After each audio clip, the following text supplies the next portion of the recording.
All right, get ready for this because we're going deep today. Going deep. Into a topic that that I know that you are completely captivated by, the Northern Lights. Yes. And it looks like you're not just interested in the wit in this case. Yeah. You've sent us such a cool mix of stuff, like, brochures about travel and scientific papers and even some mythology. Right. So I get the feeling that you are after the when and the where to see this incredible sight, to experience it for yourself. There's just something about the Northern Lights that sparks a curiosity in people, I think. Totally. It's like 1 minute you're scrolling through Instagram or watching a Visit Norway video, right, and you see those shimmering kind of like green and blue and red light kind of like dancing across the sky. Yeah. And the next thing you know, you're like booking a flight and you're packing your parka. Absolutely. But I think before we get ahead of ourselves, I think we should try to break down the science behind this incredible light show. For sure. So what's the story? What's really going on up there? Well, it all starts with a bit of a party, a cosmic party, courtesy of our sun. Yep. So imagine this. Massive eruptions from the sun's surface, and they hurl tremendous amounts of charged plasma out into space. Whoa. And we call those coronal mass ejections, or CME. CMEs, okay, got it. CME. So this isn't just like, the normal amount of sunshine we're getting. Yeah. This is like the sun decided to have like a really wild Saturday night. Exactly. And luckily, we have a pretty impressive defense mechanism, and that's Earth's magnetic field. Okay. It acts as a giant shield and deflects most of those charged particles. Too good. But here's where things get a little interesting. this is where I'm like, bah. It's a dramatic sound effect. I'm leaning in now. Leaning in. I don't want to miss a single detail. Some of those particles, guided by the magnetic field lines, end up funneled towards Earth's poles. So picture it like a magnetic funnel. Okay. It's directing those particles towards the north and south. Uh-huh. And when they collide with gases in our upper atmosphere, that's when the magic happens. Okay, so we've got this collision happening over the poles. Yes. But how does that translate into these mind-bending displays of light that we see? It's all about energy transfer. Okay. When those charged particles from the sun slam into oxygen and nitrogen atoms in our atmosphere, they transfer energy, causing the atoms to become excited. Excited, like they've just won backstage passes to see their favorite band. Something like that. Okay, I like it. And just like a good performer, they want to return to their normal, less energized state. Right. And to do so, they release that extra energy in the form of light. Oh. And that is what we perceive as the aurora borealis, the northern lights. So we're basically watching a cosmic light show. Yes. Orchestrated by the sun's energy. Yeah. It's incredible. It's kind of like a giant celestial canvas. And different elements paint their own unique light signatures on that canvas. Wow. Yeah, it's pretty amazing. It really makes you realize how small we are. Right. But yet how connected we are. Yes. It's crazy to think that the colors that we're seeing are basically like chemical fingerprints. Right. It's like oxygen is putting on a green show up high and nitrogen's painting the sky blue a little lower down. Yeah. It's like Earth's atmosphere is basically like a giant chemistry experiment, and we get to be the audience, which is really cool. But it's cool. it isn't like a constant thing, right? I know that in that Discover the World brochure you sent, it mentioned something about the best time to see the lights. You're right. Timing is pretty crucial when it comes to catching a glimpse of these auroras. Okay, so give me the inside scoop. Okay. If I'm ready to trade in the city lights for celestial lights, when should I book my flight? Well, your best bet is to aim for what's generally called Northern Lights season, which usually goes from late September to late March. Okay, and that makes sense. Yeah. Because that's when the nights are longer and darker up north. Exactly. Are there any specific times within those prime viewing months that the lights are more likely to make an appearance? Well, it's always kind of unpredictable. Okay. Generally speaking, your chances increase between 9 p.m. and 2 a.m. local time. Oh, okay. But the aurora kind of has a mind of its own. Right. And surprises can definitely happen. I feel like that's part of the allure. Yes. You can't totally control it, right? You Yeah. can't like fully predict it. Oh, It's yeah. and that makes it even more special when you do get to see it, Yes, for sure. because you really feel like you've witnessed something unique. So you mentioned that Discover the World brochure, they don't name like specific tours, Yeah, but yeah. they do point out some regions that are famous for their Right. northern lights Yeah. viewing. Yeah. What are some of those hotspots? Think vast open skies, Okay. minimal light pollution, Okay. and latitudes closer to the Arctic Circle. Makes sense. So Canada's Yukon and Northwest Territories, Okay. Alaska, Iceland, even certain parts of Greenland. These are all destinations that are well known for their pretty spectacular aurora displays. So we're talking about embracing the cold, Yes. embracing the dark, Yeah. embracing the adventure of being potentially in the middle of nowhere That's right. when these lights decide to come out. But Yeah.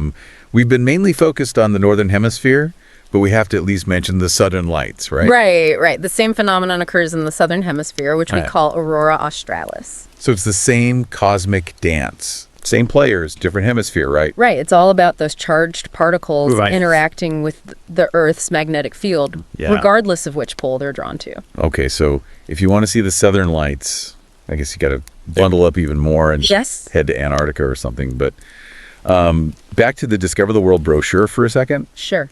They mentioned something about solar cycles. So is there like a cosmic calendar or something that we should be looking at? So the sun doesn't always put on a show like that, sending out CMEs. Okay. It goes through an 11-year cycle of activity, Oh, wow. and we're actually heading towards a solar maximum, Oh, really? which means the next few years are going to be prime time Oh, wow. for aurora viewing. That's amazing. So mark your calendar. Yeah, it's like the universe sent out a memo. Right. It's like the aurora viewing conditions are about to be off the charts. Exactly. I wonder if those ancient cultures knew anything about those cycles, or if they were just like looking up in wonder, Right. attributing the lights to gods and myths. For sure. Which, speaking of, you sent over this awesome brain stuff video that dives into some of those cultural interpretations of the northern lights. Oh, yeah. It's fascinating how long before, the science was understood, Yeah. people looked to the skies for answers, weaving those celestial wonders into their stories. Absolutely. And it's like, it's a testament to how powerful storytelling is. It is. That we're hardwired to try to find meaning and explanation for the world around us, Absolutely. even if that means, turning to myths and legends to make sense of things. Of course. So, like, for example, we have the Vikings. Yes. They believed the northern lights were reflections from the armor of the Valkyries, The Valkyries. those warrior women who were, like, riding across the sky. It's a powerful image, right? Oh, yeah, totally. Shimmering, dancing lights transformed into these celestial warriors. Yeah. And their armor reflecting the glory of Valhalla. So cool. And then there's the Finnish interpretation, right? Oh, right. With the magical firefox running through the sky. Yes. Its tail sparking the aurora as it runs along. I love that one. It's so cool. It's so cool. I know. And it's amazing how one single thing can inspire so many interpretations, and they all kind of reflect a culture's Yes. unique perspective on the world. Absolutely. Right. And I have to say that those stories, those myths and legends, Yes. they really add another layer to the experience I do. of seeing the northern lights. For sure. It's like, it's kind of humbling in a way. It is. Because it makes you realize that we're part of this long line of sky gazers. It's true. We're all connected by this shared fascination Yes. with the cosmos. But before we get too lost in the mythology here, Yeah. there's one more thing I wanted to touch on from the Discover the World source. Yeah. They mentioned that getting a good picture of the northern lights Oh, right. is way harder than you might think. It's true. It's not exactly a point and shoot situation. Right. It's not exactly like I can just whip out my iPhone and get a great shot. No, it takes a little more than that. Yeah, we're talking about Yeah. trying to capture something that's, dynamic and in low light. Okay. So a sturdy tripod is definitely your friend. Okay. You're going to want to keep that camera steady. Right. And don't underestimate the power of a wide-angle lens either. Okay. Why is that? Well, with a wide angle, you're going to be able to get more of that expansive sky. Oh, okay. So you can really emphasize Yeah. how grand this whole aurora really is. And I'm guessing no putting the camera on automatic mode for these kind of shots either, right? No, you're going to want to really dial in those manual settings. Okay. Control your shutter speed, aperture, ISO. Right. Those are going to be your best friends here. Because you're basically like painting with light at that point, right? It's not just about like, technical skill. Right. It's about having an artistic vision. For sure. And really trying to capture like not just the lights themselves, but Yeah. the feeling, Yeah. the awe of the whole experience. You got it. And you know what? If you're not like a huge photography person, Right. there's something to be said for just being there Yeah. in the moment, just letting the beauty of the aurora kind of wash over you. Totally. Sometimes the best camera is our own eyes. I agree with that. You know what I mean? Like no filter is gonna beat that Exactly. that feeling of just like standing there and looking up and seeing it for yourself. But It's just you mentioned something before that I wanted to go back to. Mm-hmm. You were talking about how yeah. how the aurora isn't always a silent experience. Oh, right. And I have to admit, I was really surprised to learn that Yeah. that it can actually make sounds. So what's going on there? So you're right. Sound can't travel through the vacuum of space. Okay. But the aurora actually happens high up in our atmosphere where What? there's enough air for sound waves to travel. So it's not like the lights themselves are making a noise, No. but it's something that's happening because of the lights. Yes, exactly. Okay, and what does it sound like? Some people have described it as this like faint crackling or popping. Really? Yeah, almost like static electricity or like the rustling of silk. Wow. Yeah, it's pretty wild. That's incredible. Yeah. I can only imagine what it must be like to not just see the northern lights, but Right. to hear them too. Yeah, to have this like multi-sensory experience. Right, exactly. Yeah, and for all that we do know about this phenomenon, Yeah. it's amazing that there are still so many Right. mysteries about it. Yeah, we don't have it all figured out. We don't, which I kind of love. Right, exactly, and that's what makes it so fascinating. That it's this mix of like science and natural beauty, but Yeah. also a little bit of the unknown. For sure. But something you touched on earlier that I did want to go back to. Yeah. You were talking about those charged particles from the sun, the CMEs. Yes.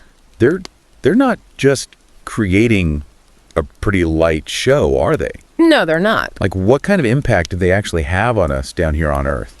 That's a great question. And I think it's something we need to be more mindful of, especially with how reliant we are on technology these days. Okay. When you have these really strong solar storms, the ones that create those super vibrant auroras, Yeah. those can disrupt our tech infrastructure here on Earth. Oh, wow. Yeah, it's kind of a double-edged sword. So it's like beautiful auroras on the one hand, Right. but like potential chaos on the other. Yeah, you could put it that way for sure. Wow. Strong solar storms, they can mess with radio communications, GPS systems, even power grids.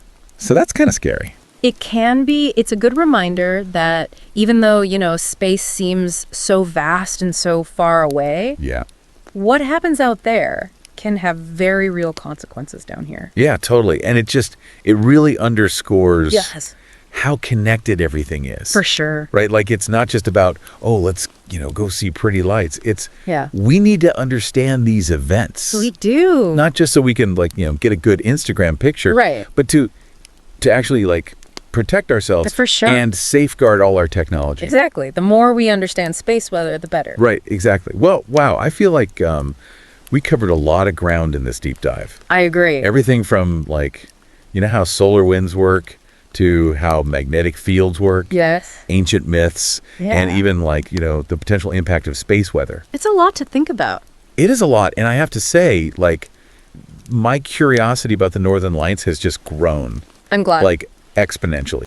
Need to see these. But as we kind of start to wrap up here, any final thoughts for our listeners out there? I think just remember that the Northern Lights, they're not just this beautiful light show. Yeah. They are this powerful reminder Of what? that we're all part of something so much bigger than ourselves. Oh, I like that. I hope as you kind of learn more about this topic, Yeah. that you really consider that interconnectedness.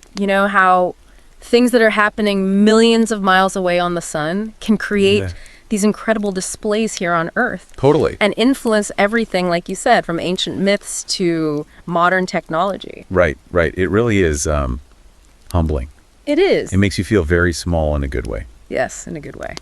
Well, that was beautifully said. I think that's a great place to leave it for today. Okay. A reminder to, look up at the sky with a little bit of a renewed sense of wonder, and to really take the time to appreciate not just the beauty, Yeah. but the power of the universe that we live in. So thank you so much for joining us on this illuminating journey, and be sure to check out the show notes for links to all the cool stuff that we talked about today. And until next time, keep exploring, keep asking questions, and keep looking up.